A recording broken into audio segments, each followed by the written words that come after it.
Sí, lo vamos a tener a continuación a Guillermo Folguera. Él es licenciado en Filosofía, licenciado en Ciencias Biológicas y doctor en Ciencias Biológicas de la UBA, de nuestra Universidad de Buenos Aires, la Universidad Pública de Buenos Aires, investigador independiente del CONICET, profesor del área de Historia de la Ciencia y Filosofía de la Biología. Entre sus publicaciones recientes destacamos La ciencia sin freno, de cómo el poder subordina el conocimiento y transforma nuestras vidas. Él, aparte, es un activista por el resguardo de los recursos naturales, investiga, produce y comparte información en sus redes y a través de charlas participativas, abiertas a la comunidad. Está como muy activo ahí acerca de de esto, ¿no? Como el resguardo de nuestros recursos naturales. Nos enseña acerca, por ejemplo, de la instalación del trigo transgénico en nuestro país, del impacto que esto tiene. Lo vamos a entrevistar para conocer su parecer acerca de las propuestas, de los distintos espacios políticos, en vista, a las declaraciones que estuvimos escuchando en estas últimas semanas. Él es un gran crítico, con mucha sapiencia de todos estos espacios y, particularmente estamos en este programa hablando acerca de la importancia que tiene el CONICET y nuestro Ministerio de Investigación, de Ciencia y de Tecnología, así que lo vamos a escuchar a Guillermo para que nos cuente su parecer, para que nos cuente acerca de qué está trabajando ahora, de sus ánimos, de sus deseos, de acá en adelante, y de cómo es necesario que la comunidad se involucre en estos espacios que requieren sapiencia, que requieren que estemos al tanto de cómo nuestros representantes políticos trabajan y deben seguir trabajando por nuestros derechos y por el cuidado de la vida y del ambiente. Guillermo, ¿cómo estás? De este lado te saludan Juan Lescano, Federico Duete y Carla Cini. ¿Nos escuchás? Sí, perfecto. Gracias por las palabras. ¿Cómo están? ¿Cómo estás, Guille? Ya te habíamos entrevistado en otro momento. Muchas gracias. Vos siempre como muy predispuesto y muy abierto a enseñarnos. Así que, un placer. Nosotras te queremos escuchar. Y es una situación preocupante, ¿no? El escenario, tanto local, regional como global, muestra signos de preocupación muy serios en un contexto, si uno ponemos la crisis climática como uno de los ejes y los procesos de desigualdad social como aspectos que siempre insistimos, ¿no? Son aspectos de una moneda en común, no son dos cuestiones, sino que es la misma. En ese contexto, Argentina está en un escenario realmente preocupante. Las elecciones, no solo por las personas que finalmente llegaron, sino también por el tono de la campaña y por toda una estructura de negación de estos problemas, y en un contexto en el cual, si bien estamos en invierno, llegan las imágenes de lo que está ocurriendo en el hemisferio norte y todavía tenemos presente lo que fue el último verano. Todo da, la verdad, que un combo realmente preocupante. Guillermo, vos sabés que al principio del programa un poco decíamos cómo el Estado tiene que tomar parte en estos asuntos, y cómo no podemos dejar justamente librado esto en manos de las corporaciones que tienen un solo objetivo y es el enriquecimiento de sus bolsillos, de sus propios intereses, y cómo eso en detrimento de la salud de la población, y obviamente esto llevándole a un resultado mucho más nocivo a los sectores más empobrecidos, y con menos recursos y con más desigualdad de la población. Claro, porque además ese rol del Estado, y por lo menos la pregunta que podemos hacernos frente a una política pública, se expresa y se ejecuta en un montón de dimensiones. O sea, pongo un ejemplo, voy por ejemplo al tema de la deforestación y el desmonte. Argentina tiene un registro brutal respecto a lo que ha sido la deforestación y el desmonte, que nos ubica entre los principales países del mundo en los últimos 20 años. Si tomo solo lo impenetrable, por ejemplo, según los registros del colectivo Somos Monte de allá, prácticamente todas las deforestaciones de monte el último año fueron ilegales, con lo cual ahí se ve toda la complicidad de un sistema judicial en juego. Si vamos al tema de los incendios, no solo se sabe que, por ejemplo, los incendios fueron intencionales, sino que los usos de tierras de los incendios que se generaron no fueron controlados, con lo cual, en lugar de tratar de mantener eso, sin una fase extractivista, se permite que avancen con el extractivismo. Entonces, tanto órganos de control, y lo mismo con agrotóxicos, como puede ser SENASA o CONAVIA, tanto los órganos de fiscalización, aquellos vinculados con la deforestación y el desmonte, tanto los estudios en cuanto a datos oficiales. Argentina no tiene prácticamente datos oficiales respecto a ninguno de los problemas, ni respecto al daño de las abejas, ni la prevalencia del cáncer, ni la prevalencia de problemas de tiroides o de autismo, ni la contaminación química de cuerpos de agua. Digo, hay un corrimiento del Estado en aquellos elementos fundamentales y en contraposición un avance muy marcado de sectores. Estamos viendo un proceso de una desigualdad social tan brutal, está quedando tan palpable esta mitad de la población bajo la línea de la pobreza, ciudades con imágenes brutales, en donde la pérdida de lo público es una constante. Es muy preocupante que además dentro de los propios registros de aquellos que están proponiendo políticas públicas, estos temas ni siquiera aparezcan en la agenda. Así que es un mapa, no quiero ser catastrofista en mis comentarios, porque de hecho, como planteaban, creo que la organización de nuestro lado es fundamental, pero realmente es un escenario de mucha preocupación. Sí, vos sabés que también, Guillermo, decíamos al principio cómo la construcción tiene que ser como partiendo de las bases de los derechos conquistados y del trabajo que garantiza derechos de ahí en adelante, de ahí para arriba, y siempre con calidad crítica o siempre con actitud crítica, y de justamente como de exigirles a nuestros representantes que trabajen en pos de los derechos y de la conquista y del resguardo de derechos, pero como la idea generalizada, no hay dudas de que no puede ser a partir de la destrucción de justamente ya derechos batallados y conquistados, sino, repito, desde la actitud crítica, pero a partir de allí, desde el crecimiento. ¿Qué reflexión nos podés dejar vos o qué reflexión nos podés hacer vos con respecto a esto, ¿no? Como a la importancia, por ejemplo, del sostenimiento del trabajo de la investigación científica y del reclamo que hace la población científica a partir de las necesidades que seguimos teniendo y de la optimización que necesitamos justamente de las inversiones y del trabajo para el resguardo de nuestro suelo, de nuestros recursos, de nuestra economía, claro, a partir de eso también? Respecto a la primera parte de la pregunta, yo creo que es muy importante justamente en relación con los derechos la articulación de sectores. La articulación entre el movimiento de mujeres, el ecofeminismo, los derechos humanos, los pueblos originarios, movimiento de trabajadores, movimiento de estudiantes, evidentemente es algo que urge, y acá voy a ser claro, pero no como maquillaje, ¿no? Sino evidentemente como algo estructural. Yo creo que parte del problema, y acá yendo directamente a las opciones electorales que se plantean dentro de lo mayoritario en las elecciones en 2 meses, para mí el problema no es Milei. Para mí el problema es cómo una persona como Milei, del cual las cosas que dice evidentemente no están siendo escuchadas, sino simplemente su actitud de queja, de demanda y de que esto no va más, parece seducir a una parte del electorado importante. ¿Qué está pasando con ese signo?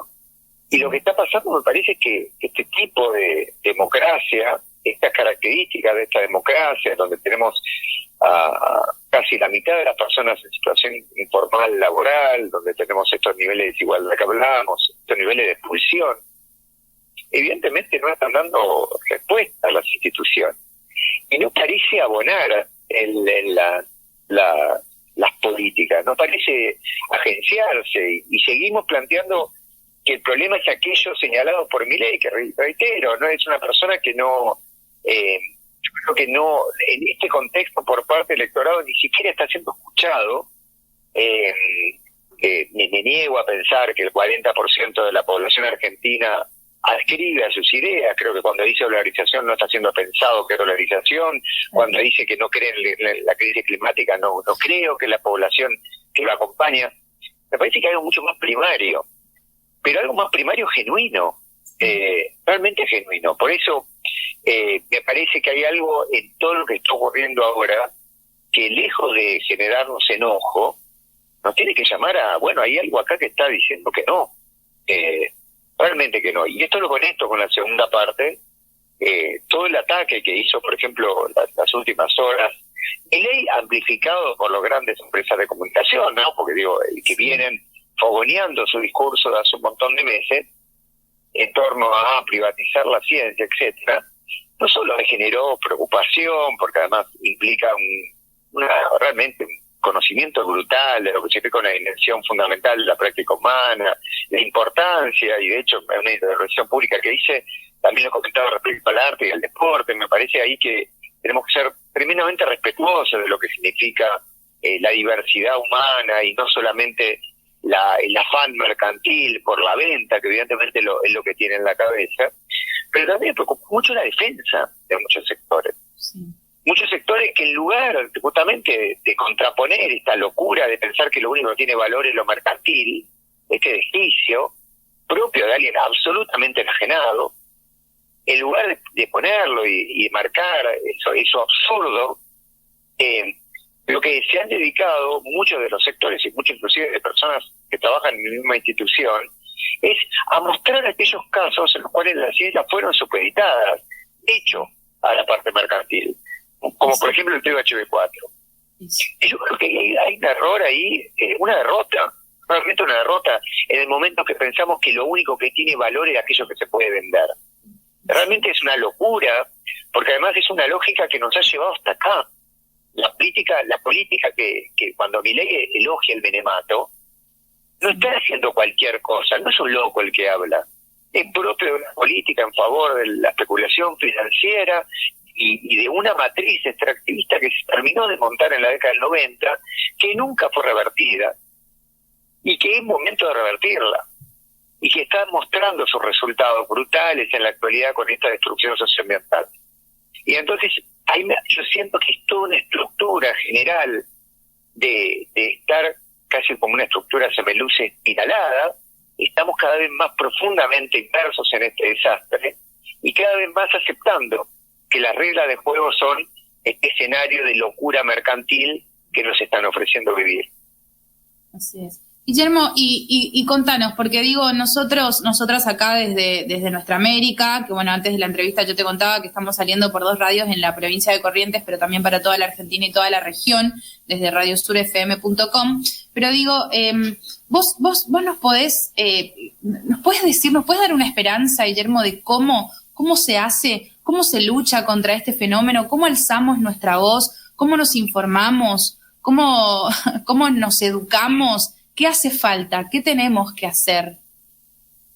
Yo no sabría decir qué tenemos que hacer. Lo que veo es que hay un montón de personas y colectivos haciendo algo. Sí.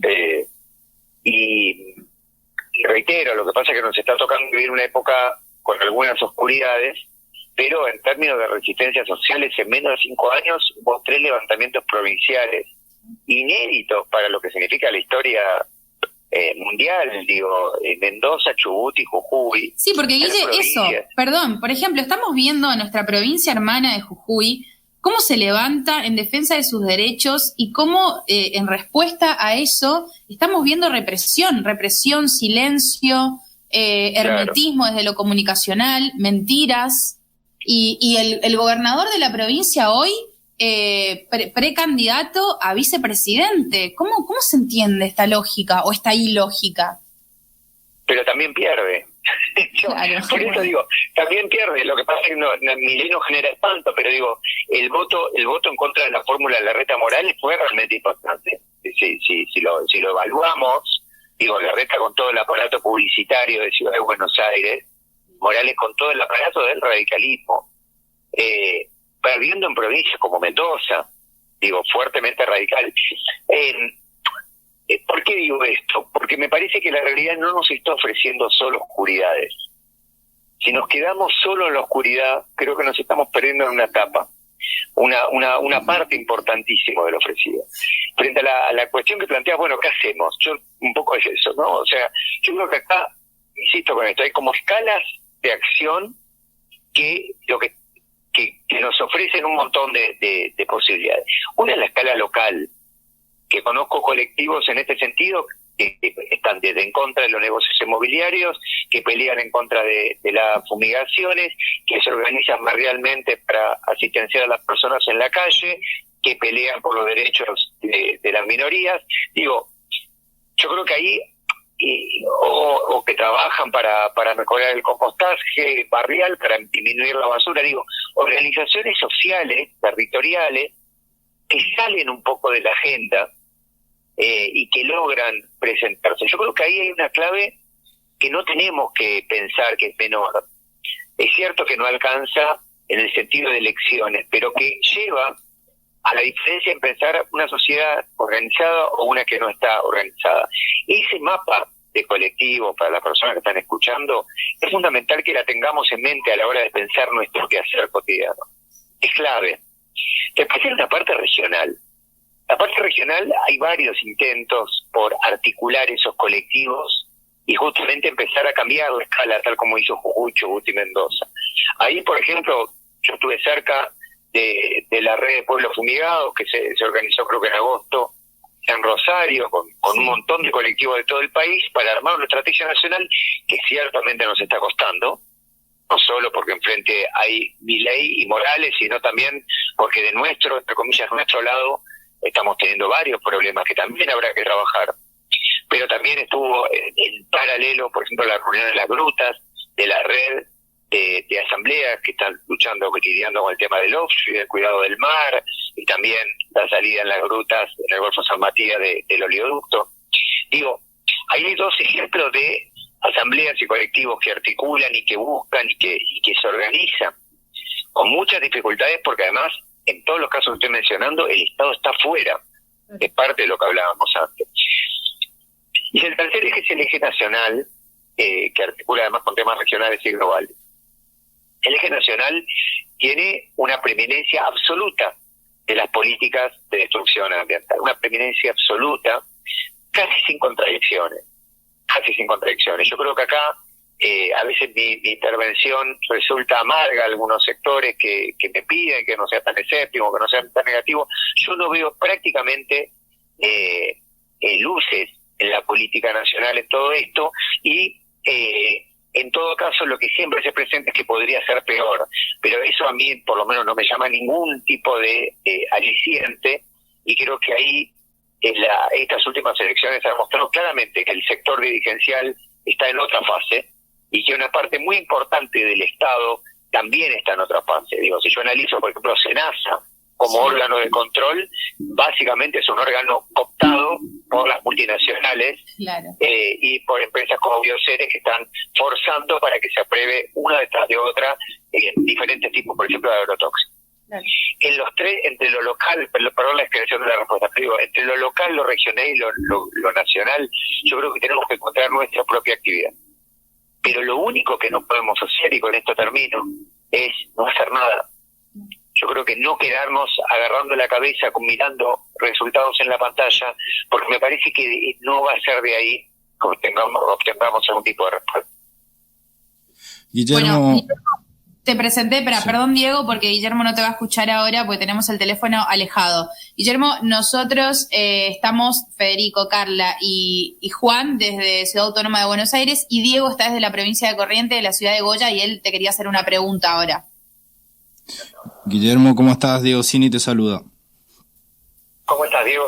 Perfecto, fundamental esto último que dijiste, pero quiero apuntar también a ver, se habló muchísimo del CONICET esta semana por las propias declaraciones del candidato a presidente Javier Milei, y entiendo también de que seguramente hay mucho desconocimiento acerca de de las funciones y del tema. Uno de los argumentos de Milei en estas declaraciones que decía, bueno, ¿y qué hizo el CONICET o qué hizo el Ministerio de Ciencia y Tecnología en este tiempo? Y a raíz de esto, si puede ser de manera general, porque entiendo también de que hay muchísimo para hablar y muchísimas aristas para tocar con respecto a la ciencia y tecnología en la Argentina y en base a lo que hace el Estado también para esto, que le cuentes a los oyentes y a nosotros mismos en rasgos generales qué es el CONICET, qué hace el CONICET y por qué es importante invertir en ciencia y tecnología en la Argentina.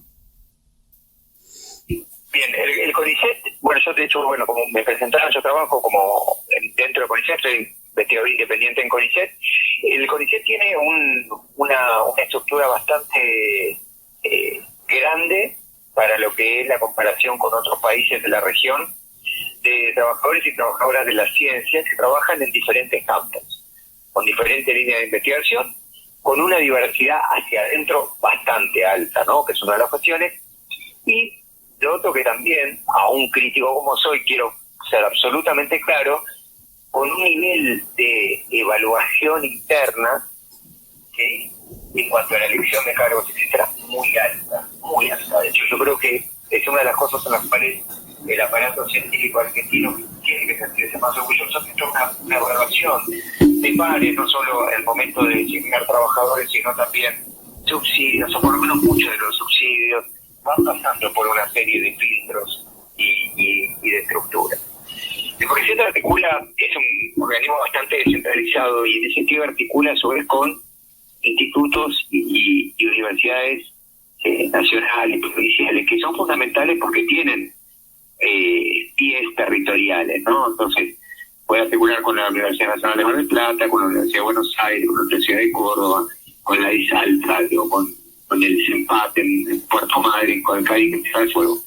Y en este sentido, hay como amalgamas de investigadores que por ahí reciben el sueldo de CONICET, pero su trabajo en la universidad, y que abordan diferentes tipos de problemáticas.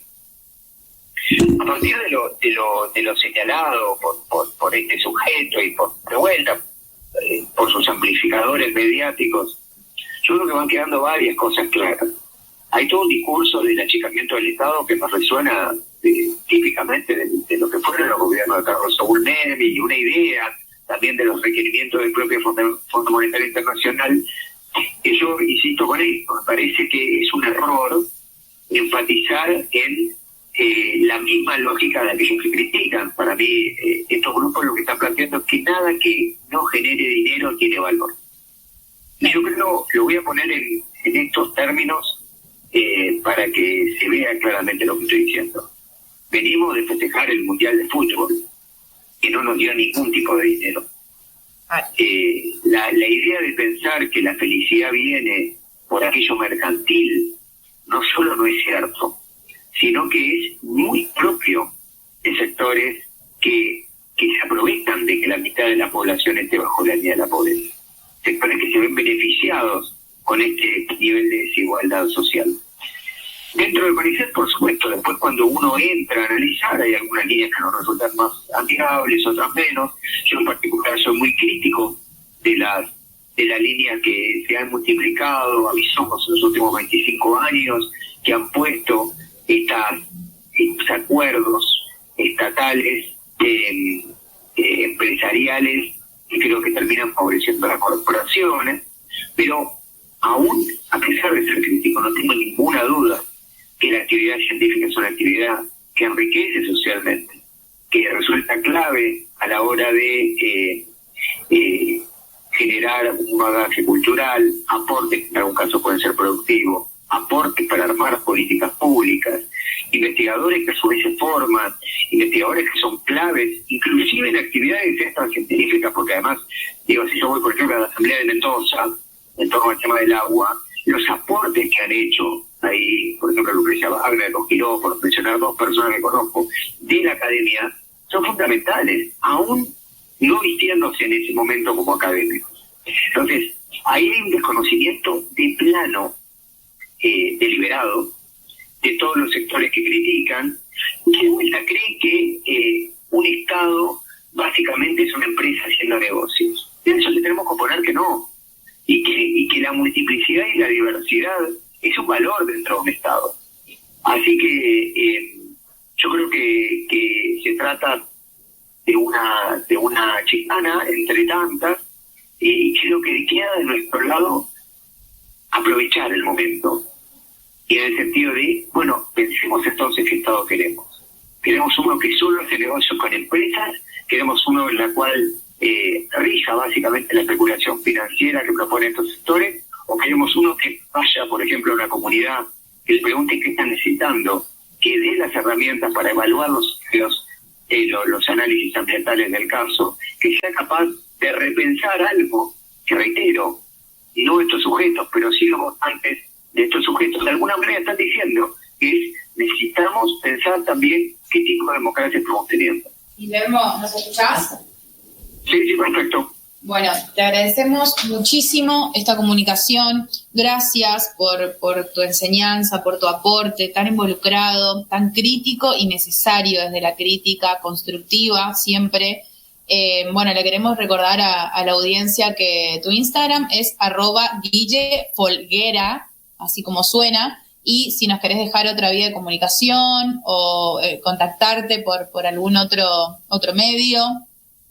No, si me escriben ahí en comentarios, yo trato en general de responder. Sí, lo mismo, si algo ocurre, algo ambiental que es necesario bien cubrir, o bien a veces lo que trato justamente es de articular con gente de la comunidad científica que se trabaja en esos temas, o con alguna otra asamblea, me pueden escribir ahí por Guille Folguera de Instagram, y yo trato en general de ponerme a disposición por algo que, esto, bueno, ustedes lo saben, no cobro más dinero que el que me da justamente el Estado, el trabajador del Estado como me considero, y quiero una sociedad más justa. Y como quiero una sociedad más justa y una sociedad en la cual prime el bienestar, sé que no van a hacer las cosas que nos trajeron hasta acá las sindicadas. Así que les agradezco un montón. Bueno, saben que además trabajo en FM La Tribu, en la Escuela de la Deriva, que son una radio compañera también de la de ustedes, así que también creo en otro tipo de periodismo, de comunicación, así que también les agradezco muchísimo en ese sentido. Gracias por involucrarte, Guillermo. Sabemos que esto es lo que necesitamos. Esa era la respuesta o la simbología que estaba buscando con mi pregunta del principio de cómo hacemos, de cómo se revierte, de cómo se construye y de cómo se mejora de acá en adelante, y sobre las bases que tenemos, que son buenísimas y que necesitan justamente de todos y de todas. Gracias, Guillermo. Sabemos que estás activo, sabemos que nos escuchás, que nos lees, nosotras a vos también. Esperamos encontrarte en otros próximos encuentros, valga la redundancia, que nos ayuden a informarnos y a seguir creciendo y a seguir batallando sobre esta patria que nos pertenece y a la que le agradecemos.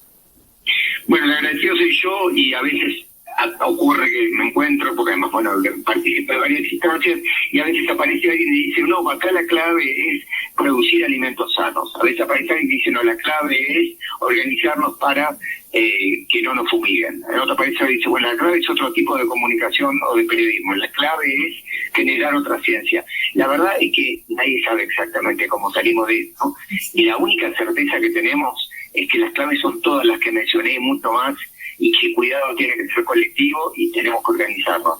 Ahí en más va a ser bienvenida cualquier acción que se realice, siempre sabiendo que acá el objetivo tiene que ver con el bienestar social y mental. Así que muchísimas gracias a ustedes. Gracias a vos. Lo teníamos ahí entonces a Guillermo Folguera. Hasta la próxima, Guille.